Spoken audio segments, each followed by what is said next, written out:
Hi everyone, and welcome back to another video. About a month ago, I published a video about the evolution of women's soccer in England, dating back all the way to the 1600s to present day with the creation of the WSL, or Women's Super League in England. I also talked about the fact that if the women's game got as much commitment and investment as the men's game, it would be just as great.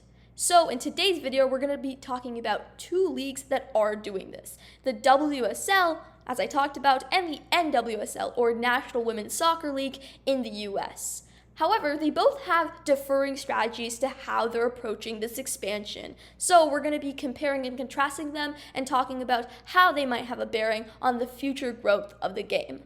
Before we dive really deep in, I just wanted to say that stick around even if you aren't a big soccer fan, because what I'm discussing really relates to a much broader audience. If you're interested in management, business, or generally the behind the scenes of your favorite sports teams, this video is for you. Because if you really think about it, the questions that the NWSL and WSL are thinking about are the same questions that any sports league needs to answer when establishing itself. Look to football trying to gain a more international audience, or cricket trying to break into the US market. The way the NWSL and WSL approach this could have a much broader implication for strategies across multiple countries and multiple sports. With that, let's get into it.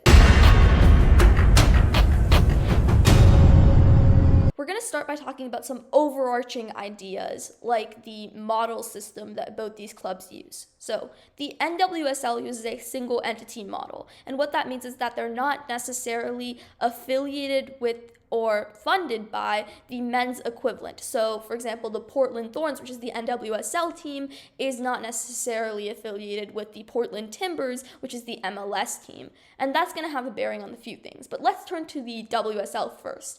So they, in contrast, do have affiliations and funding from men's teams. So when you have Arsenal, Chelsea, Manchester City, they were already established men's clubs that just created a women's branch that are the competitors of the Women's Super League. And I think that matters for two main things that I want to talk about. The first is in terms of attracting talent and salaries. So when you have more financial stability because you already have a set revenue stream from these established clubs, you're going to be able to attract more talent. That's going to be able to get better viewership because you have the best players. That creates a virtuous cycle. The league in itself already has a step up because it's not starting from scratch. This idea would also matter to salaries because the existence of already established financial systems would mean that at least initially the WSL could pay higher average salaries than the NWSL and could therefore attract more star power. But also, the fact that the WSL has no spending caps means that they're more free to spend on players, which furthers this virtuous cycle for them.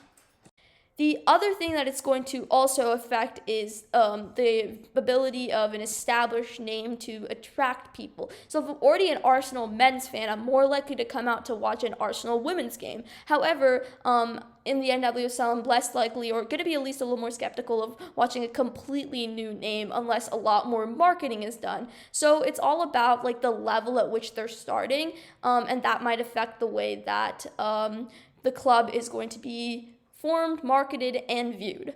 However, there is disadvantages, and that's where the debate comes in, because if you want to create women's soccer in a way that they establish their own name and their own identity, then having it already affiliated with a very established men's team is definitely going to make it a little hard to create an identity that's unique, because I'm always going to associate Arsenal first with the men's team. That's where it all started out, versus now I know the Portland Thorns have that unique identity, like the example I used.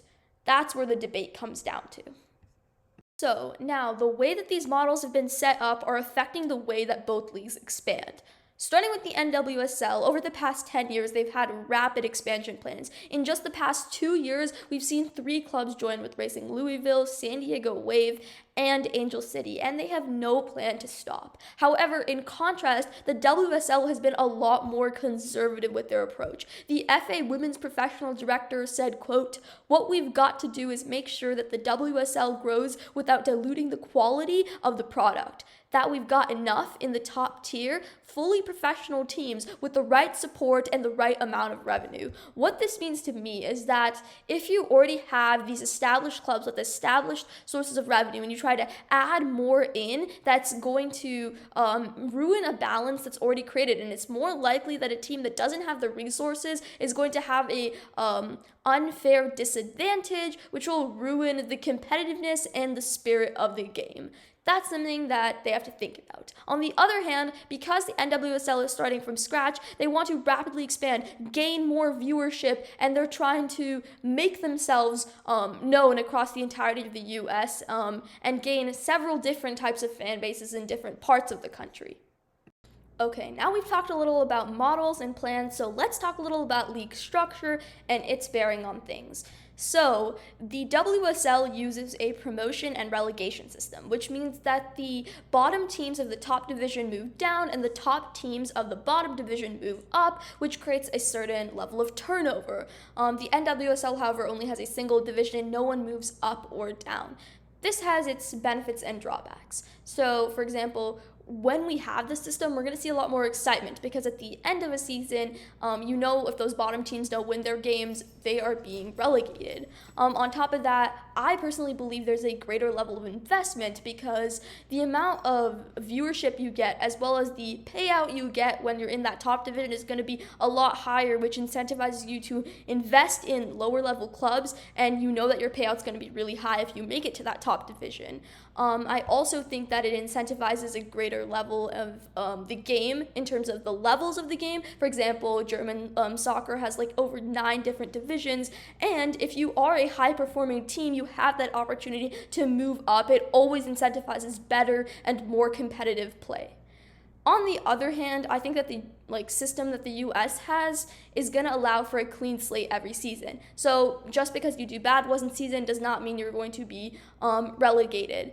Now, the way that this clean slate system works is through the draft, and that's a very American thing. It's across several different sports where the draft works, where if you finish a season lower down the table, you're going to have a higher draft pick and you're going to have your choice of some of the best college athletes at that time. And that allows you to completely rebuild your club and have a really good chance of even winning the season after. And this has its benefits because it also works really well with the US system's whole setup in terms of having college programs that are really competitive. Stanford, UNC, Chapel Hill. For example, Alicia Russo, who's on the England women's national team, came to play soccer in the US during her college because we have such good college programs here. I also think that it allows for the integration that the NWSL cares so much about in terms of their expansion. For example, Angel City and San Diego Wave, who were those 2 new teams that joined in 2022, had a specific draft pick for them that allowed them to get players from other teams under certain terms and conditions that allowed them to have a much more smoother transition and gave them an even playing field that has allowed them to very easily move into the league. On the other hand, the WSL system, it makes sense for them to have to be more conservative when they don't have, such an open and integrated system in that way. We've talked about league structure, so let's get into a little about season structure. How and when are they playing? So the NWSL season is shorter than the WSL season and is also structured differently. The WSL season uses the same structure as the Premier League, which is just whoever has the most points at the end of the season wins. So for every game they play, 3 points for a win, 1 point for a tie, and 0 points for a loss. The NWSL has a similar point structure in the beginning of the season, but the certain top teams, based on those points, will go into a playoff that eventually decides the winner of the season.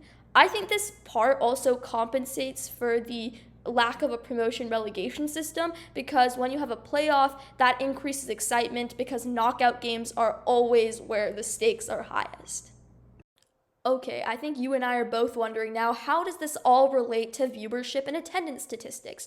So both leagues have been breaking records, seen huge spike in numbers. We saw the World Cup break records and England win the Euros, which has all contributed to that.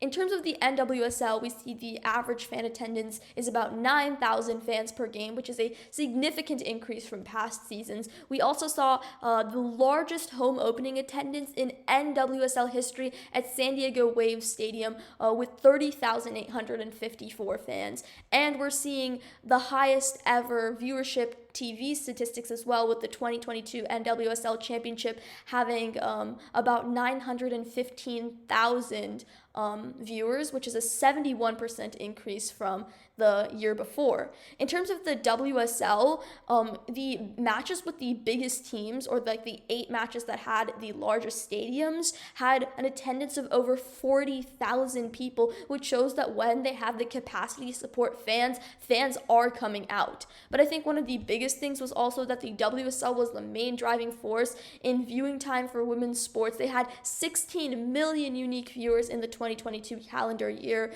which is also showing that the WSL caters to a more international audience, while right now the NWSL has been way more focused on a domestic audience, which is also a little difference in strategy there. So that's how they kind of pan out in terms of numbers. I think that they're both doing really well in terms of the growth and popularity that they've gained, and over the past 10 years that has been continually expanding. But I think that honestly the spikes we're seeing right now are just the start of that growth, and every year we're continuing to see that improving.